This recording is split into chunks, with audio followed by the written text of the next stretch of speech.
Advance game survey CPA income কোর্সের নবম ক্লাসে আপনাদেরকে অনেক স্বাগত। গত ক্লাসে আমরা কত ধরনের ডিভাইস প্রয়োজন এই ব্যাপারটা দেখিয়েছিলাম। যারা পূর্বের ক্লাসগুলো দেখেননি অবশ্যই ক্লাসগুলো দেখে নিবেন, তাহলে এই ক্লাসগুলো বোঝা আপনার জন্য অনেক সহজ হবে। আজকের ক্লাসে আমরা দেখাবো কিভাবে মাল্টিপল স্পেস সেট আপ করতে হয়। ফার্স্ট, মাল্টিপল স্পেস ব্যাপারটা কি এবং এটার বেনিফিট কি। গত ভিডিওতে আমরা ভার্চুয়াল ডিভাইসের কথা বলেছিলাম, সেটার বেনিফিটগুলো বলেছিলাম। তাহলে এইটা যদি আমাদের মেইন ডিভাইস হয়, এই মেইন ডিভাইসের ভেতরে ভার্চুয়ালি আরেকটা ডিভাইসের মতো আমরা চাইলে ক্রিয়েট করতে পারবো। এই আমাদের মেইন ডিভাইসটা দিয়ে আমরা যা যা করতে পারি, এই ডিভাইসটা দিয়েও আমরা সেম কাজগুলাই করতে পারবো। অ্যান্ড যেহেতু কাজ করার জন্য বিভিন্ন ধরনের সেট আপ করা প্রয়োজন হবে, অ্যান্ড আমাদের যাদের শুধুমাত্র একটাই ডিভাইস, সেই ক্ষেত্রে আমাদের মেইন ডিভাইস, আমাদের কন্ট্যাক্ট, ব্যাংক অ্যাকাউন্ট সহ অনেক অ্যাকাউন্ট থাকে। অ্যান্ড যেহেতু আমাদের একবার কাজ করার পরে পুনরায় মোবাইলটাকে ক্লিন করে নিউভাবে আবার কাজ করতে হয়, সেহেতু আপনার এই মেইন ডিভাইস যেখানে আপনার এতগুলো দরকারি জিনিস থাকে, এগুলো যদি বারবার এইভাবে সেট আপ করতে হয়, সেটা অনেক কষ্টসাধ্য। সো এটা একটা সহজ অপশন। আপনি মোবাইলের ভেতরে আরেকটা মোবাইল ক্রিয়েট করলেন, সেখানে আপনি আপনার প্রয়োজনীয় সমস্ত কাজগুলা করলেন। কাজ করা শেষ হইলে আবার রিমুভ করে দিয়ে নতুন করে আবার সেট আপ করলেন এবং এই ভার্চুয়াল ডিভাইসের সমস্ত কার্যক্রম এই মেইন ডিভাইস থেকে আলাদা হবে। তো সেজন্য আপনারা জাস্ট আপনাদের মোবাইলের যে কোম্পানিরই হোক, সেই কোম্পানিতে জাস্ট সেকেন্ড স্পেস ব্যাপারটা সাপোর্ট করে কিনা এই ব্যাপারটা ফার্স্ট জেনে নিবেন। জেনে নেওয়ার পরে আপনি সেটিং থেকে এখানে সেকেন্ড স্পেস লিখেও সার্চ করতে পারেন এই সার্চ বারে, অথবা এক ব্র্যান্ডের ডিভাইসের এক জায়গাতে এটা থাকতে পারে। কারোর অ্যাডিশনাল সেটিংয়ে থাকে, কারোর স্পেশাল ফিচারে থাকে। তো যেখানেই থাকুক দেখেন এখানে সেকেন্ড স্পেস বলে একটা অপশন রয়েছে। তো আপনি সেকেন্ড স্পেসে আসার পরে জাস্ট এখানে টার্ন অন সেকেন্ড স্পেস এটাতে ক্লিক করবেন। মেইন ব্যাপারটা বুঝেন, এই যে ফোনের ভিতরে আরেকটা ফোন এরকম বানাই দিবে, যেটা এখানে দেখতে পারতেছেন। তো দেখেন এটা সুইচিং হবে, এখন কন্টিনিউ করতে হবে। তো কন্টিনিউ করার পরে এখানে দুইটা অপশন আছে।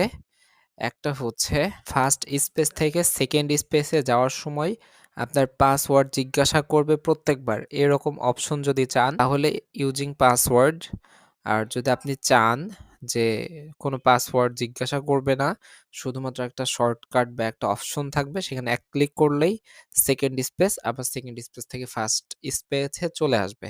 তো তাহলে আপনি শর্টকাট এটা সিলেক্ট করে দেন কন্টিনিউ করবেন। মেইনলি সেকেন্ড স্পেসটা একটা হিডেন একটা প্লেস, ফোনের ভিতরে একটা হিডেন প্লেস করে রাখা, যেখানে খুবই ইম্পর্টেন্ট ব্যাপারগুলো রাখা যায়, এই উদ্দেশ্যে দেওয়া। বাট আমরা এটা আমাদের কাজে আসলে ইউজ করতেছি। তা এখানে আপনি সেট পাসওয়ার্ড দিতে পারেন, সেকেন্ড স্পেসে প্রবেশ করার সময় পাসওয়ার্ড চাইবে। আর আপনি চাইলে স্কিপও করতে পারবেন। যেহেতু আমরা বারবার যাবো আসবো, সেজন্য আমাদের পাসওয়ার্ড দিলে আমাদের একটু প্যারা মনে হবে, সেজন্য আমরা জাস্ট স্কিপ করলাম। এইটা হয়ে গেল সেকেন্ড স্পেস। জাস্ট সিম্পল একটা ব্যাপার। এখানে আইপি কানেক্ট কিভাবে করব, আমরা একবারে যখন আইপি কানেক্ট করা দেখাবো, আপনি second space, multiple space, main space যেখানে আইপি কানেক্ট করেন প্রত্যেক জায়গাতে আইপি কানেক্ট করার সিস্টেমটা সেম। বাট এই ভিডিওতে বোঝানোর চেষ্টা করলাম সেকেন্ড স্পেস ব্যাপারটা কি। নতুন মোবাইল সেট আপ করলে যেরকম দেখা যায় জাস্ট সেরকমই রয়েছে, এর বাইরে কিন্তু কিছুই নাই। এখানে প্লে স্টোর এ মেইলও লগ ইন নাই। যদিও দেখেন আমি যদি, যেহেতু আমরা শর্টকাট সিলেক্ট করছি, এইটাই কিন্তু সেই শর্টকাট।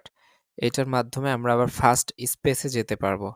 তো দেখেন এখানে জাস্ট আমাদের ফোনের প্যাটার্নটা চাইতেছে। আপনার মেইন ফোনে যদি কোনো প্যাটার্ন না দেওয়া থাকে, তাহলে আবার এই জায়গাতে কোনো প্যাটার্ন চাইবে না। আমরা জাস্ট ফোনের প্যাটার্নটা দিয়ে দেই, দিলে দেখেন তো এখন আমাদের মেইন স্পেসে আবার যাইতেছে। তো মেইন স্পেসে যাওয়ার পরে দেখেন এখানে আমার সব অ্যাপ রয়েছে, এবং আমার এখানকার প্লে স্টোরটা যদি দেখায়, এখানে মেইল সবকিছুই লগ ইন রয়েছে। আবার যদি আমি এখান থেকে সেকেন্ড স্পেসে যেতে চাই, তাহলে আপনি আবার সে শর্টকাটটা কোথায় আছে খুঁজুন, এই যে সে শর্টকাট। আপনার যদি এই শর্টকাট না নিতেন, তাইলে কিন্তু সেটিং থেকে যেতে হতো। যেভাবে আমরা প্রথমে আসলাম সেকেন্ড স্পেসে, ওইভাবে কিন্তু জাস্ট যেতে হতো। এখন হচ্ছে একবার কাজ করা শেষ, উইথড্র নেওয়া শেষ, সবকিছু শেষ, তখন আমাদের সেকেন্ড স্পেস ডিলিট করে দিতে হবে এবং পুনরায় সেট করতে হবে। তো সেই জন্য আপনি যাবেন সেটিংয়ে, সেটিং থেকে স্পেশাল ফিচার বা যার যেখানে রয়েছে সেখানে চলে যাবেন, অথবা এখানে সেকেন্ড স্পেস লিখে সার্চ করলে এই যে সেকেন্ড স্পেসের অপশনটা পাবেন। এখানে দেখেন আপনি একবার সেট আপ করে ফেলছেন সেকেন্ড স্পেস, আপনি চাইতেছেন পাসওয়ার্ড দিতে বা চাইতেছেন ফিঙ্গারপ্রিন্ট দিতে বা শর্টকাটটা অফ করতে চাইতেছেন, তাই এই সেটিং এর ভেতরে পেয়ে যাবেন। কখনো এই স্পেসের ডেটা যদি আপনি মেইন স্পেসে পাঠাতে চান সেটাও পাঠাতে পারবেন। এখন কথা হচ্ছে আমি যদি ডিলিট করে দিতে চাই, এই যে delete second space, then continue. Second স্পেসের কোনো ইনফরমেশন আপনি মুভ করতে চান কিনা তাইলে সেটা সিলেক্ট করে দিবেন, অথবা সব আনসিলেক্ট করে দিয়ে জাস্ট কন্টিনিউ, ডিলিট অল। দেখেন ডিলিট হয়ে যাচ্ছে এবং আমার মেইন স্পেসে চলে যাচ্ছে। এটা আমার মেইন স্পেসে কিন্তু চলে এসেছে দেখেন। এখানে আমার সবকিছু রয়েছে। আবার আমি যদি দেখেন, আমি যদি আবার আরেকবার দেখায় দেই, এই যে সেকেন্ড স্পেস, তাইলে কিন্তু আবার নতুন করে সেটআপ করতে বলতেছে। তো আমাদের মেইনলি যেটা করতে হবে, একবার জাস্ট সেটআপ করতে হবে, সেখানে মেইল লগইন করে আইপি কানেক্ট করে কাজ করে উইথড্র দিয়ে কাজ শেষ। আবার সেকেন্ড স্পেস ডিলিট করে দিতে হবে। আবার নতুন করে সেটআপ করে আবার কাজ করতে হবে। প্রত্যেকবারে একটা নতুন মোবাইল কাজ করলে যেরকম হইতো সেরকম একটা পরিবেশ পাবেন। অনেকে হয়তো জিজ্ঞাসা করতে পারেন যে একবার আ সেটআপ করে কাজ করে উইথড্র দেওয়ার পূর্বে আমি রিমুভ করে আবার সেটআপ করে আরেকটা অ্যাকাউন্ট করতে পারবো কিনা? সেটাও করতে পারবেন।